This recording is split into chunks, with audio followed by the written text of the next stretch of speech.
Welcome to this episode of the Comedy Defect podcast. My name is Winter, I'm a comedian, and this is my show. Those that are new to the show, welcome. Those that are old to the show, thanks for coming back. This is episode 92 with a very funny, multi-talented comedian, Joseph Jacobs. He's a rapper / comedian, and he's both of those things. He released an album in 2008 called Mentalist Order, and he's online on YouTube as Jester Jacobs. He's also just recently released another album called Grimefulness in March of 2021. He is under the record label Revorg Records. So, go check him out, go find his stuff there. And he's also part of a rap troupe called Moose Funk Squad. Moose Funk Squad. Go find him online, go and follow his stuff. He's a very funny guy and a really lovely fella too. And you can find this podcast. We're on Facebook. We're there. We have a page. You can go to Twitter. You can follow me at Winter Dominus. I'm also on Instagram at Winter Dominus as well. That's Winter, Dominus. Now, if you like this podcast enough and you feel like you want to donate, just go to Patreon, type in The Comedy Defect Podcast, or donate as little or as much as you feel this podcast is worth. And if you can't donate, that's okay. Just tell your friends about your favorite episode, or go to the podcast app and leave us a nice, honest review, because it tells people where we are and what we're up to. And that's all I'm going to say for this intro. Episode 92, Joe Jacobs. Enjoy.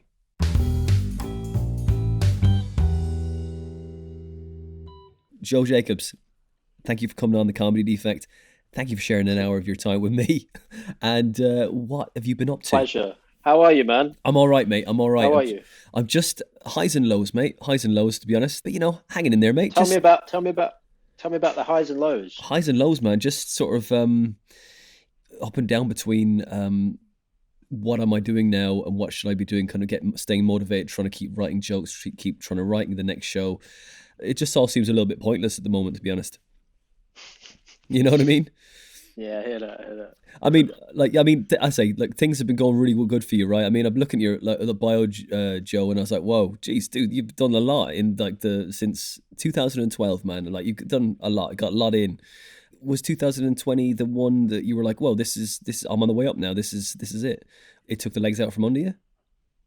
Well, kind of. I mean, 2020 was a bit of a write-off, but 2019, it felt like things were on the right path. I got a bit of TV, got a radio thing under my belt. But in this game, you can't really rest on your laurels, and you're always looking to the next thing. Always, nothing's ever promised. So yeah. I never thought I was on my way. I wasn't signed in 2019 either. I felt like something was wrong. Something wasn't quite taking it to the next level. And then when you get to the next level, you realize there's 50 more levels. Yeah, that's right. It never ends. That's it. But I'm having fun and enjoying myself, so that's the main thing. What about you then, man? How are you coping with this situation at the moment? I tell you what, the first lockdown, honestly, it was cool for quite a while. I had a few wobbles, but for the most part, I was kind of looking after myself, going for walks, trying to write, trying to be productive, not allowing myself to fall into negativity and kind of bad habits, because I was aware, that if I'm not careful, it could really do some damage to myself mentally, along with a lot of other people. Yeah. I was very grateful for the blessings that I had. I could have been in a lot worse situation than a lot of people. So yeah, I kept busy, tried to do a bit of work where I could find it. And then the second lockdown, the one we're in at the moment, I kind of gone off the rails a bit, because it's just, this second lockdown is a bit shit, isn't it, really? I'm over it. All my bad habits are coming back. A little bit of drinking, a little bit of smoking, You're walking through the supermarket kind of going, God, just a few cans would be nice tonight, that's just, I just feel like getting hammered. That's what it is. And that's a dangerous behavior and mental kind of thought process for sure. Yeah, I mean, I've never had that beer. I've never had that one, this is one of the beers in the aisle that you've never had. It's getting to that stage now. I do red wine. I think, let me try, my palate try some of this. It's just, I just okay. Let's go with the red wine then, man. What's your poison with that then? Are you dry or are you like a fruity? I'll be honest with you, I don't really know. I like red. Yeah. Okay. Cool. Like the color. That's the color. Yeah. I don't like white wine. It tastes like vinegar.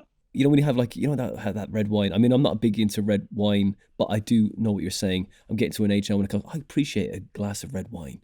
With some food with meat. Do you eat meat? Yeah. So like, you have this, and one of those wines, I don't even know the name of it because I say I'm not up on it. But when you have that one glass, you go, oh God, I want a kind of glass that sort of desiccates you and you can barely finish that bottle, if you know what I'm saying. That's the one I'm after. Yeah, That's the one that I that's my want. favorite. Mm-mm. That's my favorite type of wine. Yeah. When you really dehydrate the next day, it's like, oh yeah, that was a good bottle of wine. Oh yeah, still got stains Yeah. on the lips. So That's like, a good sign when you got stains. When you got stains on you, that's yeah, when it's a good red wine. that's it. You feel like It you've been means you've had a wobble tattooed. with it. You've been tattooed at the same time, right? You say, oh yeah, nice. Okay, did I get a tattoo last night? No, it's just the wine. Okay, right. Okay, but what about this on my arm? But so when I last saw you, you weren't doing the. I mean, like I say, for your set, you didn't do any like rapping and stuff like that. When was the moment you said, right, I'm going to put this into my act? I actually can't remember, but Oh, I've been making music since about 2006, mm, 2007. So it was always there. I cool. just never wanted to bring it in straight away. I just wanted it to feel like the right time. And sometimes I'll do a show where I've said I'll do music and I'll get there and I'll think, nah, it's not going to happen. This Hmm. isn't the right vibe. I Mm, can't really force it. There's nothing worse than subjecting an audience to rap music when they clearly fucking hate rap music. mm, They just want some jokes. yeah. So you've got to cool it as you see it. First lockdown, what were you writing? Were you just writing more music, or were you like writing a new show, or what were you doing? First of all, then I've got an album coming out and I was finishing up. It was basically finished and I was trying to do the last bits of artwork, get the artwork together, shoot the videos, get the kind of little campaign ready for it. So Mm, that was my focus. mm, And I'd already started writing another album with a very good producer, so I had that to write. I had a bit of work for an anti-Semitism charity. They wanted me to mm, do a rap about that, so that was something that was going on. And actual writing wise, I was just trying to write kind of like just stories really and just stuff. I wasn't really focused on writing sets because everything felt inauthentic, mm, you know, mm, like just sitting trying to write jokes about fucking Tinder or whatever. Like it just mm. nothing felt credible. I wrote a lot of material about COVID and lockdown, and I did a bit of that at the few shows that I've done since all this happened, and that felt great. I like to keep things fresh. I don't really like to be performative in what I'm doing and just say old shit if Mm. it doesn't feel genuine. Got to have that energy in it, right? Rather than like it just feels like you've you just feel disingenuous, just taken out again. It's like, oh, this old thing, this old bloody thing. You just dead behind the eyes. You want to keep it fresh, right? Yeah, I think like me personally, if I was seeing comedy, especially at a time like this Mm, where it's kind of almost criminal to be out doing it or watching it, like mm, I think you want people to speak about what's happening rather than just kind of reel off old stuff that's yeah, not really of the moment. not At least even. make an effort. We don't have to do much for this job. At least try and keep it topical. I was walking down the street the other day. I went to the cinema the other day. No, I didn't. I didn't do any of those things. None of all Yeah, those things seem redundant now. You were at home watching Netflix or whatever it was, like everybody, right. or tidying a part of the house that you haven't actually looked at for fucking years, and just selling stuff on eBay or whatever place you can get rid of stuff to make some money. I Yeah. am doing that actually. I love Mm. eBay. I'm a big eBay guy. What's the thing you sold recently on eBay? What have I been selling recently? Well, I'm helping my dad shift a load of shit because he's Oh, going through a very prolonged divorce. So he's right. giving me all kinds of shit to sell. But I was selling my own, like a few records, books, Mm. what other shit, like cameras, Yeah, anything. that's it. Just clear out, right? Just someone else, fill up someone else's place. Exactly. A set of alloys I've had for God knows like about 5 years now, and someone's coming tomorrow to pick them up, and I'm like, oh, thank God they're going, man. Because I got my alloys nicked off my car about many years ago, and had them just around my neck for ages. And I'm like, right, I need to get rid of these bloody things. So someone's coming to pick them up tomorrow. But I had also had a lot of shelving, and this guy who came to pick the shelving up came with his missus who had a van, all this like IKEA shelving, and I could see. I was like, "All right, how's it going? Here, it's in the garage. There you go. Take it away. Do you want to help with it?" And I could see how pissed off his missus was having to take all this shit that she didn't want in her place. And it was like it made me laugh because I was like, "Oh, this is even better than that. Just having the space." I'm like, I'm seeing someone else is life be cluttered while my life is being uncluttered? It's just, oh, it's beautiful. It was There just you such an go. exchange of energy, mate. I was like, oh God, I feel so free. And I'm getting money for this. Oh God, it's so Yeah, cathartic. So, it's good. It's yeah. good. It's good when you sell something for some good dough when you didn't think you would. Oh, Feels for good, sure. even if it's like a tenner. Yeah. So that's it. So you living at home now, or is that helping? No, I was in Finsbury Park. Finsbury Park, right? And Okay. my dad lives in a place called Chesham. Okay, yeah, yeah. All right, not far from me. I'm Hemel. So Yeah, yeah. that's right. I did your gig in Mm, Hemel. That was a that's nice right. show. Yeah, it's nice, man. It was a, hopefully it'll start back up again, and I've started another one up in Abbots Langley as well. It's a 100 seater. It's like a theater room. It's very nice. So hopefully that Lovely. will come back when all thaws and we all get going again. So are you living with other comedians now as well? No, no, no. It's on my own. That's good, just for mental health. But also good and bad because you could go home for Christmas. Well, I mean, you're catching me when I'm deciding what the fuck I'm going to do. Hmm. I try not to follow everything, and I'm quite unintelligent. Hmm. So tier four means I can't visit my mother for Christmas, right? Hmm. Yeah, I guess so. But like Yeah, I don't. I get in fairness, I think that they're all your family in it. So like you're already in a bubble with them. You've met them recently, so it really doesn't matter, does it? Okay. I don't. Are you, is this fact? I mean, this is. I mean, I'd say like you haven't been out, like you haven't really been like in contact with anyone else. You know, it's like No, no, you're no. not I mean, physically. I did a gig in Tottenham, which definitely had COVID in it Oh right. because it was just full of utter scum. Yeah. But yeah, I just don't, I can't follow it enough, man. I don't No. know. So if it's family, Yeah. it's fine. Yeah, I think so. I think that's the best thing. Look, family's fine. Just it's not that far anyway. Everywhere's in tier four, isn't it? Anyway, so you're not going to be like I think it's just normal sort of things. Don't start licking handles or windows. Just like you would anyway, and just Yeah. keep yourself clean and just you'll be grand. You're not ill. It just it's. I think there's a lot of hyperbole. And don't go to Kent because apparently the mutated form is out there, isn't it? Yeah, I heard about that. What a shit show.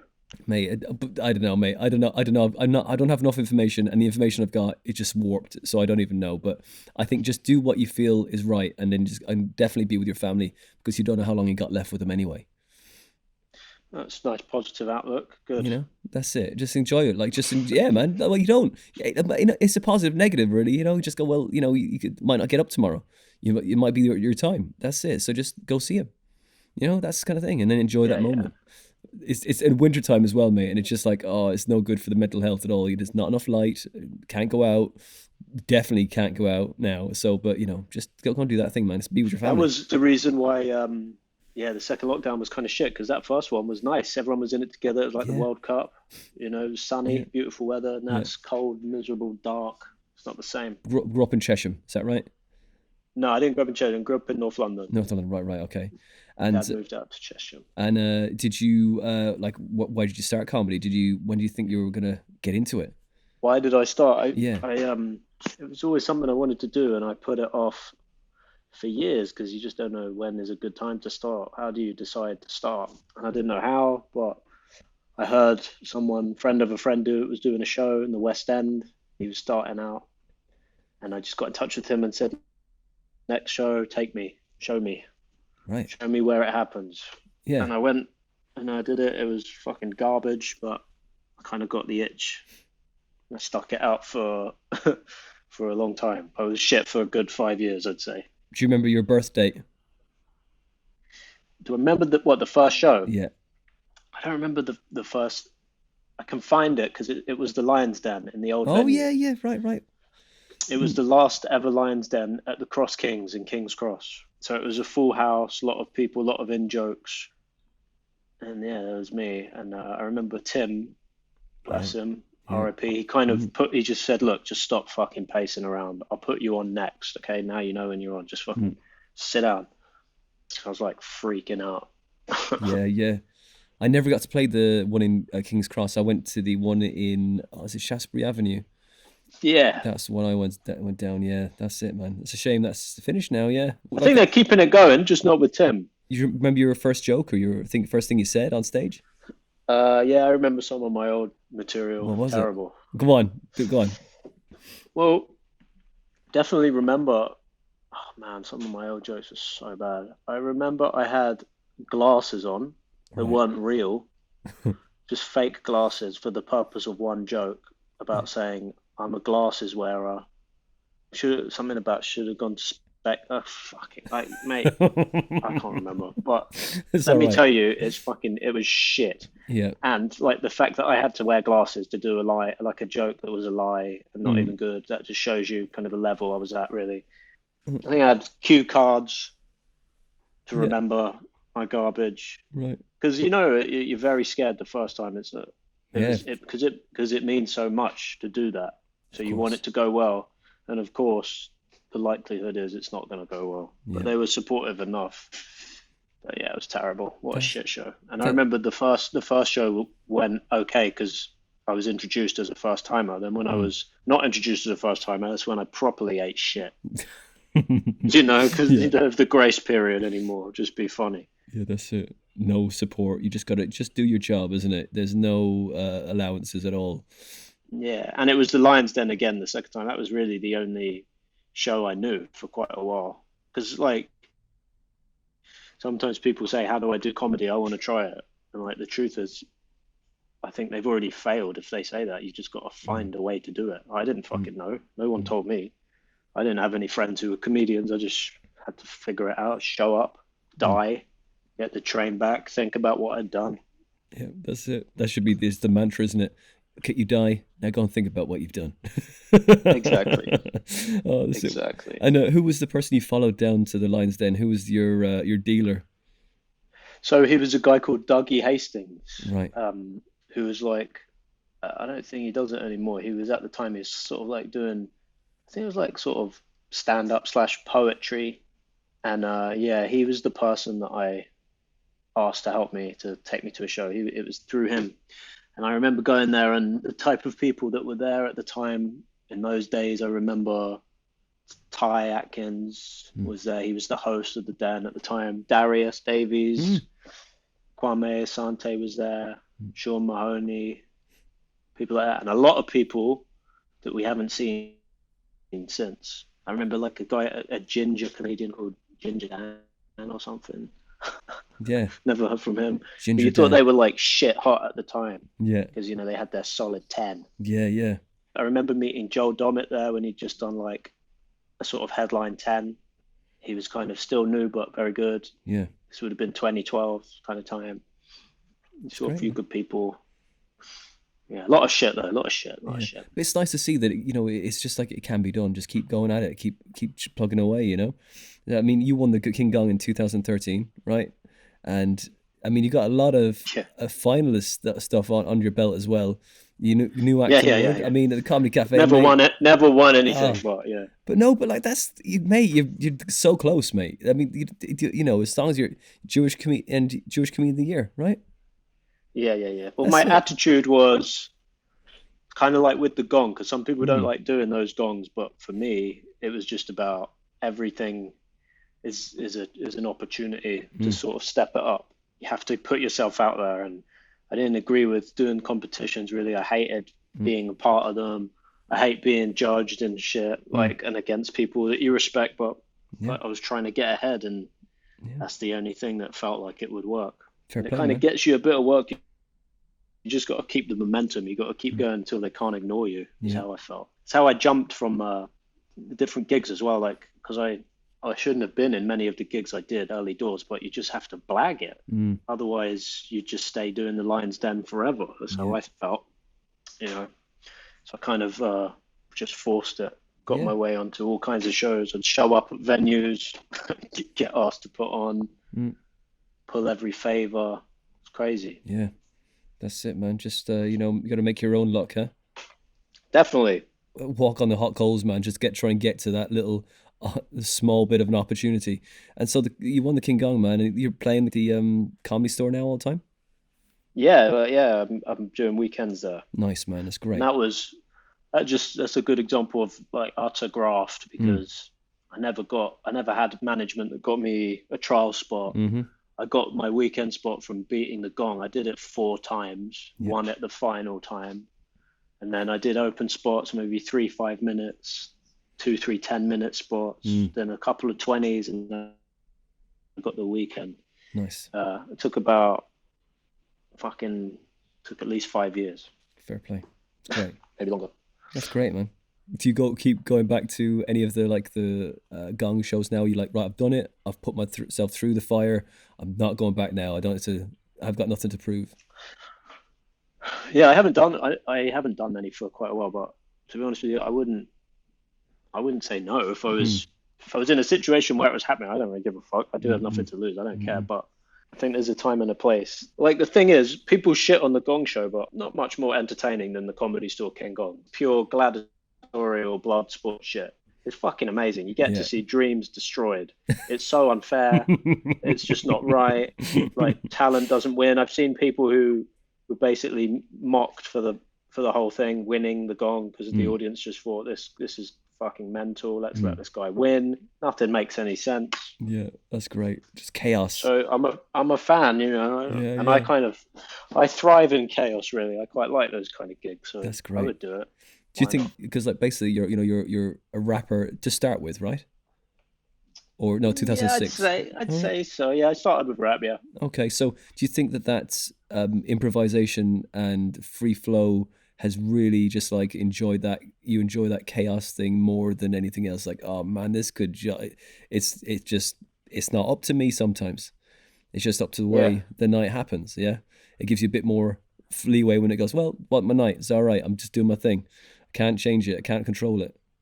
I think the reason I like that is because it just reflects my personality as how I am. Unfortunately, I'm quite a disorganized, bit insane person, really. So I kind of like when things are rough around the edges and feels a bit dangerous. I kind of like it. Yeah, nice. Don't get me wrong, I like a gig that goes smoothly and everyone has a great time too. But if it's chaotic and the crowd are hostile and you manage to beat the odds, I think that's great. That's what it's about. It feels good. Totally. You overcame something, Yeah. For sure, man. That's it. I mean, you've been shortlisted for the BBC New Comedy Award as well, right? So in 2016 and 17. Yep. Wow. Yep. Mate, they couldn't get rid of me. The second time I didn't do very well though. I got to the final of that first time. I was in the final. And then the second year, I think I didn't even get through the first heat. Oh man. That's what I mean. It's all arbitrary. Like, it's fuck knows. You just gotta keep going. You gotta keep going. And I don't know what these people wanted. I tried my best, but you got to find your own way eventually. But I just saw it as stage time first and foremost. Another gig, a good gig. Yeah, can't really try. It's hard to do those things and expect to win or to expect to get anything from them. You just take them for what they are, Yeah, just another gig. That's it. Just another opportunity. Yeah.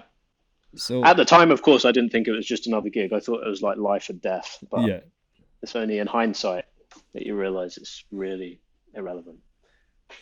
That's true, man. In 2017, you did the BBC New Comedy Award, and you said you didn't do as well, but you took your show right up to Edinburgh. Yeah. That year. And what was the theme for that show? So Ripe I think it was my second solo. The theme was basically, like, honestly, it was kind of a bit about redemption for me, because this year before I had my first ever show was called Orthodox Joe. And it was a bit of a disaster. I had a bit of a tough month, got kind of bad reviews. I wasn't in a good place mentally. I probably wasn't ready for that first show. So the second year I went up again the following year, kind of after licking my wounds, learning from it. And I wrote a better show, figured out what I wanted to do, went with a better attitude, didn't drink so much, looked after myself, and had a great show. And the theme of it really was kind of just honing what I was trying to do a lot more. Actually, I mean, there was a theme. The theme was about, it was about, fucking hell, it's been a long time, man. I'm trying to remember it. It's all about like kind of life lessons using an analogy of a piece of fruit turning ripe, so you've got your early years when you're green, that's like youth. Then you're yellow, that's like sort of middle age, and then you want to sort of figure it all out before you turn brown. So it's like using a banana analogy. Not selling it very well. It was a good show. It just sounds awful from that description. But a couple of raps littered in there, then, it was all good. And I did it in a really pokey room, like it was in some sort of hotel room, not a literal room, but like a room in a hotel. fit like 25, 30 people, but it was a bit more controlled than the first show's room, which was like a big beer hall and full of wankers every night. It was very, very tough. The first show, what that was Orthodox Joe. What was why did that fall apart? Apart from the room, why did it fall apart? It fell apart for a few reasons. First of all, ultimately, I don't think I was ready to do that show. I wasn't like, I don't think I was a good enough comic really, but it wasn't a bad show. And I think in the right room, with the right support, I think it could have been fine and serviceable, perfectly fine. But the room I was in was this kind of free fringe venue, beer hall, very spaced out, lots of drunk. It was like literally underneath a nightclub. So people would be called by the DJ. Like there'd be a rave going on upstairs. The DJ would stop the music and say, "Hey, start now, Joe Jacobs, Orthodox Joe, free show, get down there." So there was like stag parties every night, just drunk idiots, people trying to escape the rain. It was very, very bad vibes. Then I had sound issues every night, and for a show relying on music, not good. I had people who were kind of like quite disrespectful, running late every night. So I would start late, a bit flustered, then the sound issues wouldn't have time to be sorted, etc. And then also on top of that, I was aware that I was trapped into this for a whole month. It was not controlled. And, it's funny that I say I like chaos and everything. I didn't like this kind of chaos because I was really at the mercy of whatever the fuck was going to happen that evening. It wasn't like doing a show in a nice venue where they know who's coming and it's kind of all respectful. Lunatics will get kicked out. It's like, it was really the opposite of that. There was no one to sort it out if things were kicking off. Yeah, right.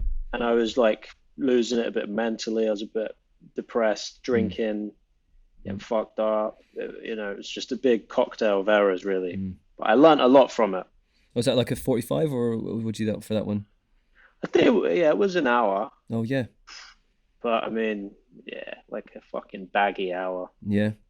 That's it. I did my first hour in the tent in the courtyard in the Three Sisters. Oh man, like that was I think it's 4 o'clock in the day, and in a tent, yeah. Yeah, the marquee they call it. They called it for 1 year. Basically, it's a tent. What? That white gazebo thing? Yeah, man, that was it. Oh man, I had a reviewer in one day, and it was the day that they got their month's delivery of beer. And so I just started in 20 minutes in. He started like clanging they were throwing the barrels down into the cellar. It was so noisy, mate. It was just like, it was so tough, man. It was so tough. 3 stars. Well, that's pretty good. Mate, that's pretty good. For 20 I minutes, got a 1 mate. star. I got a 1 star for mine. Oh no, that's well. I got a 1 star for mine, and that was like right at the end of the month as well. After I'd been there for a month, and they came on a pretty bad night, but they were all fucking bad, really. Like, it was just, sometimes they were some of the best shows I did. Sometimes it was some of the worst ones I did, but it was that balance that was so stressful. Because you literally just didn't know. And it was on, I did a show quite late. I think it was 10:30. Oh, right. Yeah. Ooh, tough one. Which is a bit tough for your first year doing it. And I wasn't around friends really. I wasn't in a supportive environment in that sense. All these things you don't know. And I'd never done a full month at the Fringe either. Up until then, I'd done maybe a fortnight. And I had management, and they weren't particularly helpful or good. I felt like I've been thrown to the wolves a bit. But, you've got no one to blame but yourself. And also, what we do is very silly. And, you shouldn't take it seriously. But when you're in the bubble of it, it's very serious. That's and it. you feel That's like it. You're locked into this fucking nightmare. Weirdly, you've got no sense of humor about having a sense of humor, which is the irony of that. Is just, oh god, it's sad. Well, it's inception. We talk about competitions and how they don't mean much, but you're in them, they mean everything, and it's kind of like that. When you're in that bubble of the Fringe and you're walking around, you're a bit depressed. You had a rough show. You're not happy with how it's going, and you see peers, people you like and respect, their big faces everywhere with 5 stars splattered all over them. It puts your head in a kind of funk. You're not proud of yourself. Yeah. Especially if you're not satisfied with where you're at. Oh, for sure, man. For sure. And it kind of feeds it. It perpetuates negativity, and it was just a rough month. But the next year, I was staying with some good comedian friends. I was in a better venue. It was far from perfect, but better. I kind of got a better routine, attitude, and I came away with some nice reviews and nice coverage, and I felt like I'd redeemed it a little bit. And that's 2000 and I think that was 2017. we're talking about Ripe now, or are we talking about That was Ripe. we're Yeah, talking that about was Ripe. the Sorry, one after. Orthodox Jew, then Ripe, and then you went back. Did you take a year off? Yep. And did you just enjoy your life? Did you go? So what did you do on August? Yeah, I took a year off because I felt like, it's like I said, I felt like I'd redeemed myself and I'd got good reviews. I'd really put everything into making it right after that first fuck up, Great. and I'd lost a lot both times, but I kind of had a bunch of 4-star reviews I was happy with, and I felt like I could just take a step back. Great. I didn't want to just chase it for no reason. I had to know I was doing it for something, because if I went back another year, I had no eyes on me, no hype. I thought, what's the fucking point? And then when I went and did Grimefulness, I was kind of proven right, because I had no hype, no, there was no point really. Luckily, I had fun anyway and enjoyed doing it, but it was tough. 2019, was it? No, 2018. Yeah. It was low numbers, but it was a good show. Yeah. Had fun, lost a fortune, the usual. That's it, man. But you did it, went back, and will you go back again? Well, I think I'd like to. I just got some management going on, so if it makes sense to do it, I'd be up for doing it, because this time the show might get some eyeballs on it or whatever. But honestly, I don't know. I think the Fringe, I have a bit of a strange relationship with the Fringe. Like, it's great and it's fun, and you can go do it and say, oh, I'm going to come out of it a better comedian, or, I don't care that I lose money, I'm getting better, or I'm making, new followers or whatever. But it comes to a point where you have to really assess it, like professionally. Is it actually doing more harm than good, me just putting a month of my life performing to 400 people over the month and spending thousands? I don't know. Yeah, man. Yeah, I know what you're saying. The plan was to not do Edinburgh in 2019 and 2020. It was to focus on like online stuff, which I'm still kind of doing.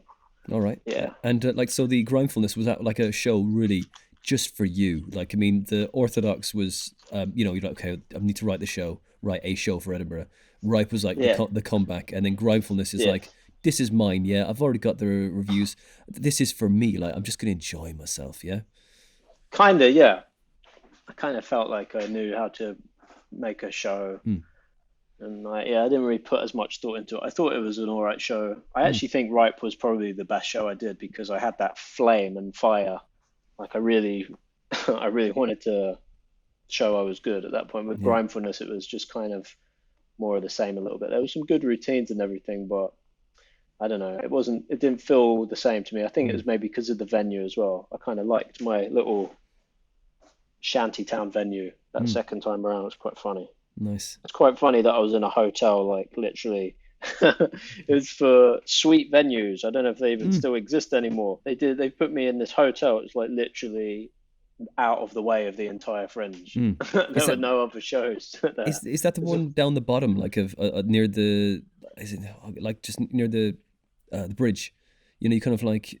I don't even remember where it is. It's like near the Pleasance, but not near the main action. Oh, okay. And it was like outside a hotel. And so if you're flying outside the hotel, there's no point, because people are either staying in the hotel or walking past to do something else. So you just look like a lunatic in front of a hotel with flyers of your face. And I remember I had a flyer that month who was like some glue sniffing bus driver scouser who's like 19 years old. And I just he was useless. He actually got banned from the Pleasance, I believe, for being too aggressive. But I kept him along because I just found it quite entertaining. When you went to Edinburgh for Ripe, you said you're surrounded by like friends and other comics being supportive and stuff. What was your routine that you managed to stay sane for the month? What did you do to kind of just go, right, okay, I need to just, What this did is I my do? thing. Well, first of all, I was with good people. So shout out Danny Ward, shout out Mark Simmons. They're good guys. The type of people you want around you, like just good lads, funny, good friends. And Danny managed to sort out a really nice place. It was like sort of it's like student halls basically, but it's ensuite bathroom, nice. It's like a kind of pokey little hotel room almost. And that made a huge difference to have like a little bit of your own space properly, somewhere that's nice. It's also near a Baskin Robbins, which is good. I like to go there sometimes. And as far as routine goes, it was just about getting up, like getting enough sleep, eating well, doing exercise, like kind of looking after yourself, keeping yourself away from all the action if that's what you needed, rather than sort of trying to force it and be around everything. I didn't see a billion shows because it's all quite draining. If you just go up there and you're like having a beer every few hours, watching show after show, doing open mic after open mic, it's like you got to look after yourself, man. It's a fucking slog up there. So it was just stuff like that. Probably basic stuff to normal people, but I had to learn the hard way that these are important things to do. You get addicted, don't you, to the buzz? You're like, okay, I'm here. I should be doing this. I should be gigging. I should be out socializing. This is like the Disneyland for comics. Okay, let's go and see everything. And you're like, okay, right. I've got no energy left in the tank to do this anymore. Yeah. Because if you start like that and you do a week of hard drinking, hanging out with everyone, like watching some show, blah blah, you'll be exhausted for the final couple. Like you'll be fucked. You might get ill. Yeah. Manage to not get ill, which is important. All these things. Yeah, just looked after myself really. Writing wise, what do you do in the daytime? Do you set hours to write, or do you just go whenever I feel happy and just in like I got in the Fringe? Anytime really, to be honest. In the Fringe. Either one. Well, at the Fringe, I wanted to try and write at the Fringe, but I can't really do it at the Fringe. I mostly just played Nintendo Switch and just fucking hung out, whatever. Yeah. But writing, I when things were normal, I did have a very strict writing regime. I like to kind of set aside hours in the day to sit and force myself to write, even if nothing's coming, because I think you have to present yourself and let inspiration come to you. It doesn't always just appear. You got to make yourself available. So I like to have a structure, knowing that I'll be at a desk for these hours writing something. I think that's important. Is there bribery involved, like kind of bargains? Go right. I've just have this cup of coffee now, and then I'll have a tea, and then and then I've done those two things to jack me up to go and get into the hour of writing, or just go right. Fuck, I'm just gonna handcuff myself to this fucking chair. Yeah. I think it's a bit of both, man. Like, I mean, I'm not perfect. I am very lazy, but yeah, I'll jack myself up on coffee. Yeah. Watch YouTube for a couple hours, but I don't know. It's about just being in that place. What coffee you on? What coffee did you go for? Did you go for maximum French strength, or you just easing in at number 3, or like? Nah, it's got to be fucking jet fuel. Oh my! Whatever the fuck it is. Like you light it first and then put out and drink it like a sambuca, right? Okay, like a flaming mo. Yeah, nice. Yeah, I recently got given an AeroPress, so I'm like grinding my own beans. Right. I'm into that. I like that a lot. Nice. Gotta be strong. I like the strong shit. Yeah. You really feel the kick, right? You just like, okay, right, we're doing it. Well, we're going to be awake for a few hours now. Definitely. And I like writing at night as well, especially music. I write. I find that with jokes material, the best time is in the morning for me, after the coffee. And I find with music, I'll be up till like 3, 4 writing stuff. I kind of like that you have a looming deadline of trying to get into bed for 3 or 4, and you can't get into bed until you finish this thing. Nice. Yeah. And so that works with music. Like, I mean, with I think for me with music, like when you're writing like lines for music, you feel like it has to come out in one chunk, right? But with comedy, it's bit by bit, isn't it? Really, there's like you go, okay, right. Well, I've done. That's nearly there. It's not quite, but most of it's there. There's other stuff that needs to be put in. But I guess I don't rap, but I've written a few things, but like nothing. I'm trying to compare the difference in the writing of comedy to the writing of rap. Is that a correct analogy, that one has to come out in one chunk and that's it? It's nearly there. Just a few more tweaks, but the comedy is just, you can't force that.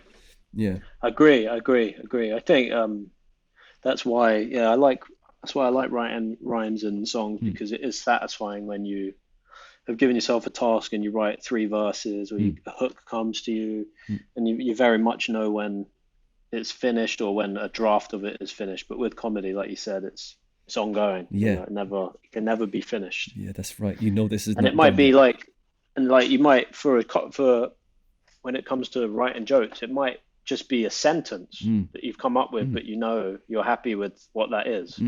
Yeah. Or if that's not coming, you might sit and write 500 words, 1,000 words, which I might do, and like hope that something out of it is salvageable or useful. And it might not be, but at least you tried. You sat, you were by the desk, you gave it a shot. And that's I think, the most important thing. Because if you expect jokes to come every day out of thin air, they probably won't. Maybe they do for some people, but not me. I've got to really think and figure stuff out and spend time expressing what the fuck's going on in my nut. Yeah, man. Yeah. If it's a feeling or just like an observation, it's like, oh, there's more in this. There's definitely something in the nut. Crack that nut, isn't it? Yeah, for sure. When you were first, like, you know, you were like, okay, I always want to get up on stage and do comedy. Who's the person you've most admired when you first started?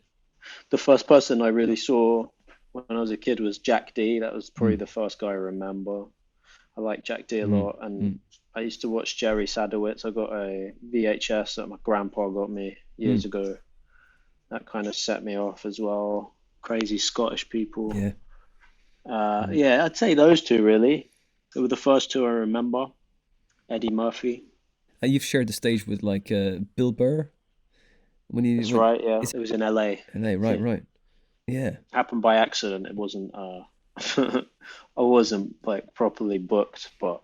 And like, where was that in LA? What venue was that? Was that at the store, LA Comedy nice. Store?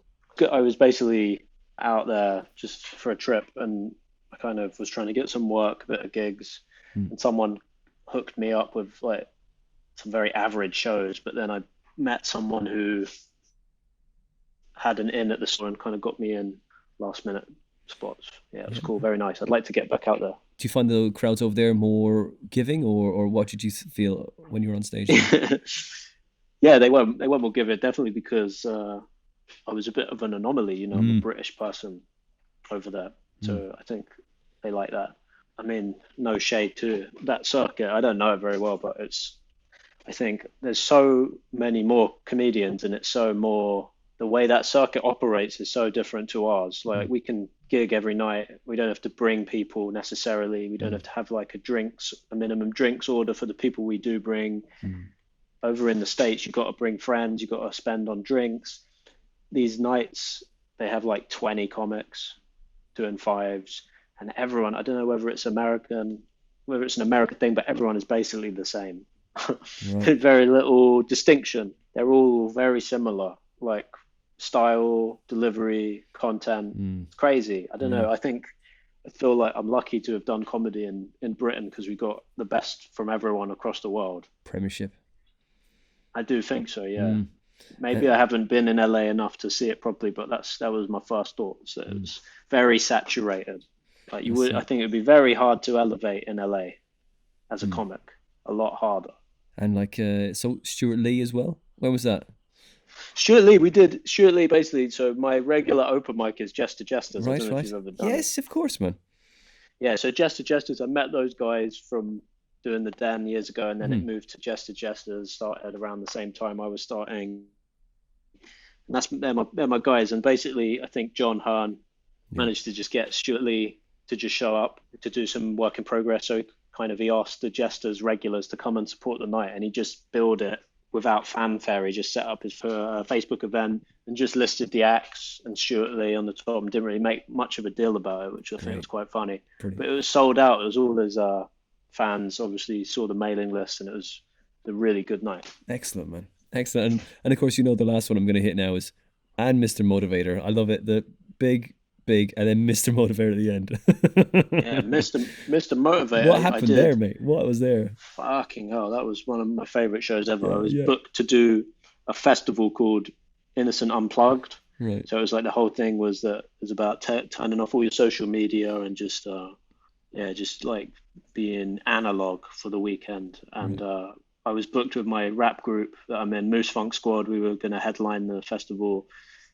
Yeah, we were on after Mr. Motivator, and it was seeing him do his thing was one of the funniest things I've ever seen, because he literally does a full workout for an hour, and everyone who was watching the show was off their tits on drugs. So they really were going for it.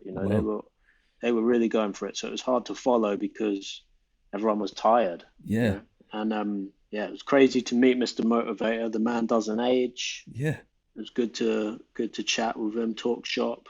He's a good dude. Yeah, was he a crazy gig? He's cracking jokes as well. I guess he's got his own little set and routine in with his. I wouldn't say it was cracking jokes. He literally fucking exercises for 50 minutes. But I mean, that's good enough. It's quite the spectacle. Yeah, it's quite the spectacle. Like, it's like he really doesn't do much crowd work. He does an exercise routine for 50 minutes, man. Yeah. And it's fucking banging. Everyone was very satisfied. Yeah. They get the natural endorphins going. Yeah. It was a solid booking from Innocent to get him to come through. Yeah. Yeah. A very physical and visual act. Definitely. That's great. Definitely. I want to be like that, man. I want to still be doing my thing when I'm his age. Damn right, rocking out for 50 minutes, doing my thing. Crazy. Yeah. He must be, is he close to his 60s now? He must be, is he? It must be, yeah. I don't know, man, but he's looking great. Fair play to him. He was in the Lycra. He was in the 90s Lycra, man. It was crazy. Man, amazing. So you're like trying to get the energy back up again. I mean, do you have to... Exactly. Wow, It was not easy. It was not easy. Yeah. But we got them in the end. Yeah. That's good, man. That's good. But what was your name of your rap group? Moose Funk Squad. Moose Funk Squad, right. Are they on, you got your YouTube channel and all that and stuff, yeah?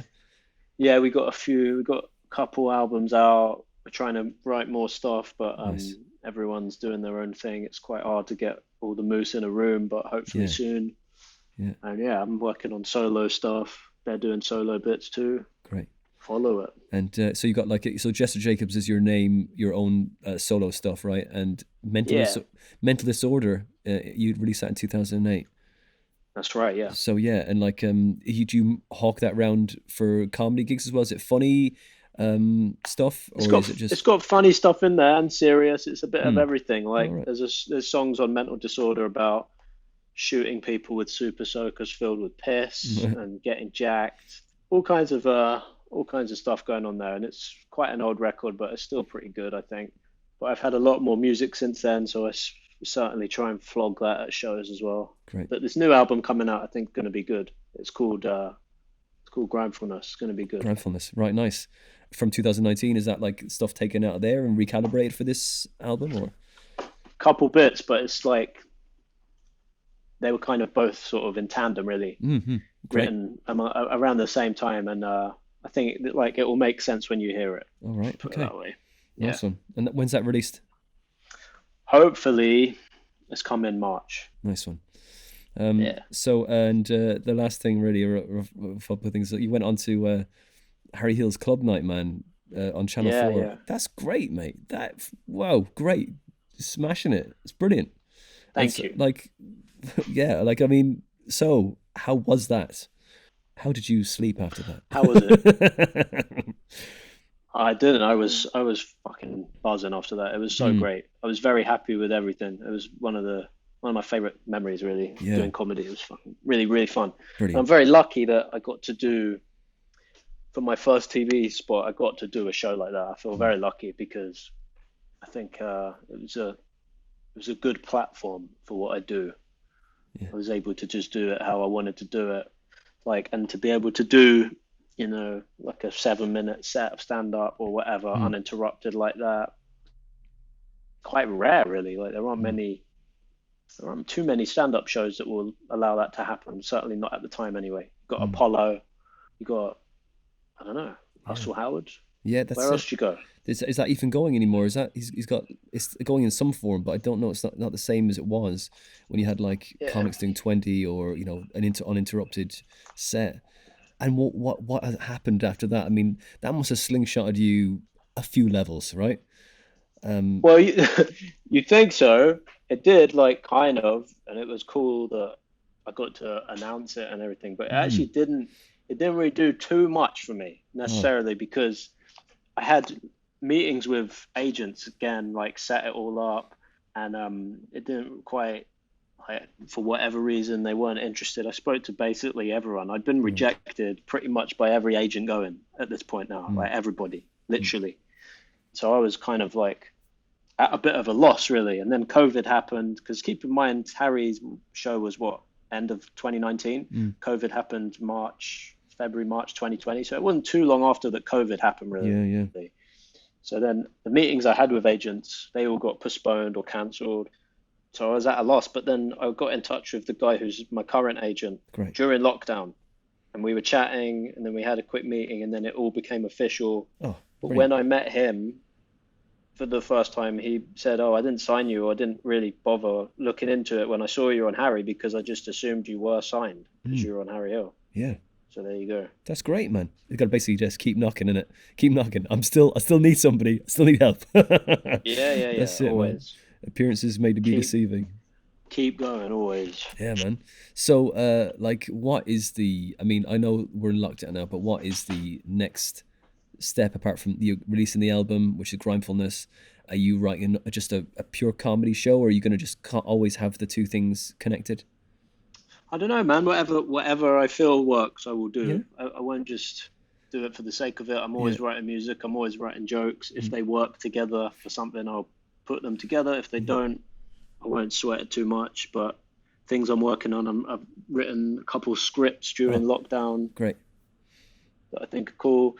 Like I said, the album's coming. I've got another album hopefully coming after that pretty soon. Nice. I'm on a record label, big up Revolve Records. And what else? I'm going to do a regular comedy rap night at 21 Soho. Fingers crossed that goes ahead. That's 21st of January. Great. You'll be a And resident yeah, there? man, just keep trucking. You'll be a resident Yeah, at this? Oh, yeah, great, I'm going man. to host it. Oh, nice. And you'll be able to get people in, like, who just trying stuff out and stuff, and not necessarily Kind of, comedy, I right? just want to, I just want to kind of have a mixture of bit of music, bit of stand-up, whatever I'm into, whatever I think would work for the night. Nice. Yeah. Nice. And so these scripts, are they sitcoms or like films or both? Sitcoms. Nice. Couple sitcoms, yeah. Great. Have you just on your own or just with somebody, or are you like just hacking away? I have a partner that I write with for the sitcoms, usually a guy who's Great. not a comedian, but very funny man. And I write with him. We're trying to get another one going too. That's great, man. That's great. I managed to find a partner just before the lockdown as well, and he's really good at story. And I was like, okay, hand me the story. I go, okay, I'll punch this up. Put some needs jokes. There's no jokes. When you have a writing partner, one of you is better at the other thing. You know, like one of you is better at writing the storyline, Yeah. and then you put the jokes in, or you do a little bit of both. You do a little bit of both, but there's always one that's stronger in one element, and you just come up together. It's kind of handy because you've got something to bounce something off, isn't it? Yeah, I think that I'm lucky with the guy I write with because I've known him for so long. We have a very similar sense of humor from knowing each other so long that we're able to push things and like really push things out there. And Brilliant. I have to rein him in usually because he doesn't do the circuit or stand up, so he doesn't actually know when things have gone too far. Yeah. So it's for me to say, all right, nah, maybe not that. But Yeah. it's good. It's good to have the chemistry of someone comedically. Totally. A lot on, man. A lot of stuff to push forward for 2021, man. That's good. And I so, hope so. what are you thinking now? You think you're going to go to Chesham for your Christmas dinner? It wouldn't be in Chesham. It would be at my Oh, sorry. mum's place. No, It's all good. I don't know. I need to fucking read this shit. Like, I think family's family, man. How old is your mum, if you don't mind me asking? How about this? She's 60 odd now. Is she She's getting on it. you considered vulnerable? what? They consider the vulnerable people after over 60. Are you considered vulnerable, high risk? That's what they consider, isn't it? Are people that are over 60 high risk? I don't know. Depends, isn't it? Yeah. Unless of health problems, or if they got health. All this stuff's fucking confusing, but if Mate. I don't want to put anyone at risk in my family, so I'm going to Does read she- up about it, and if it seems dodgy, I'm going to pull out. That's it. Yeah. That's it. It's like, you're gonna say to your mum, "Do you want me there? Do you want me there?" Do you? She wants me there. you She go. wants me there. It's me Yeah. that's trying to decide whether that's right. I don't know. Fair.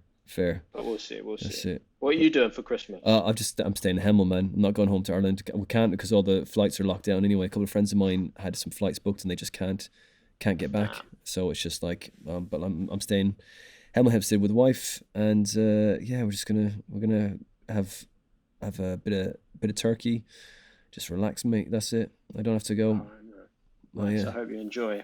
Yeah, it should be all right, man. It should be all right. I'm looking forward to the little bit of a break, to be honest. But just it'd be nice to be able to actually not have a break. It's forced break, isn't it? Really, but Yeah. just trying to stay on it, man. Just trying to get other stuff done in the in the lockdown. Use the time wisely is what I'm trying to do, and Definitely. But don't stress yourself too much. If it happens, it happens. That's it. You just don't beat yourself up as long as you made the effort. That's all that counts, man. Effort's all about the effort. Make sure you enjoy it too. Yeah, that's true. That's true. You need to have fun with it. So what are you going to do in the next few days? Anything? Just keep writing and stuff. Yeah, same thing I've been doing, man. Yeah. Very little. Just trying to keep my nut together. Yeah, hold it in. That's it. Wear hats. Like that's the most important thing. Like, because if things are going to return anytime soon, you got to be ready for it. But you can't stress. In the meantime, you just got to look after yourself. Try and be useful to other people. That's about it, man. Stay positive. One last thing before we wrap up, right? Question for you then. I ask this to every person I interview on the show. You comedy, rapper, like if you saw yourself as some sort of job or trade, it doesn't have to be a trade or job, it could be anything you want, but like a model of something. You could go, I'm this. For example, Sean Mio considers himself as a traveling gun for hire, like a gunslinger, on stage. All right, here we go. Okay, now you don't have to be like that. You could be anything. You could be like an animal or whatever it is. You have fun with it. What do you see yourself as? It could be a caricature, anything on stage. That kind of that being. What do I see myself? Yeah. I'm just your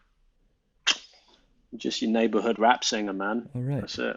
All right. What can I say? Right. Raps, slinging slang, man. What can I say? Slinging tunes. You sprung it on me. I mean, no, sure, take your time. Definitely good. No, take your time. There's no rush on it, man. No, first answer's good. I'll take it. Right. Okay. Neighborhood rap singer, but I mean, I'd like to be a gun for hire, but I don't think I'm. Yeah. I don't feel confident saying I'm that. That's very you don't have to be like the big bravado with it. That's it. You want to go with neighborhood rap singer that you want? Yeah. It sounds friendly. Neighborhood rap artist. Also, that's cool. quite dodgy as well. So I like that. A little bit of gangster stuff thrown in there. That's cool. Yeah. Yeah, man. Nice. All right. Well, Joe, thanks for coming on the show, man. It was a real pleasure to talk to you about comedy and what you're up to and what you're doing and how you're getting through it. My pleasure, man. I hope you have a good Christmas and New Year. Yeah. Merry Christmas to you and Happy New Year to you, Joe. All right, brother. Take care.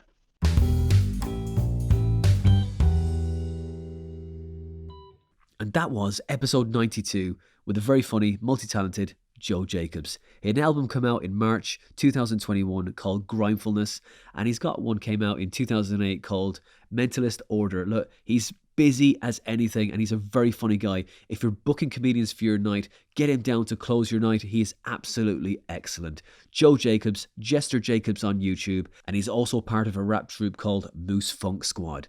So he's a very funny guy. Get him down to your comedy night. You won't be disappointed. And that's episode 92. Joe Jacobs, Jester Jacobs on YouTube. Subscribe to his channel. Next month, we have another absolutely brilliant comedian. When I first started out about 10 years ago, I was doing all these open spots up and down the country, and this guy was closing these gigs, smashing the hell out of them. I was so impressed with him, I thought, I'm going to have him on the podcast. And he's moved back to Australia, so we recorded this at a funky time in the morning. So I hope you enjoy it. That's for episode 93 at the end of December. Hope you had a good November. Enjoy your December. I'll speak to you then.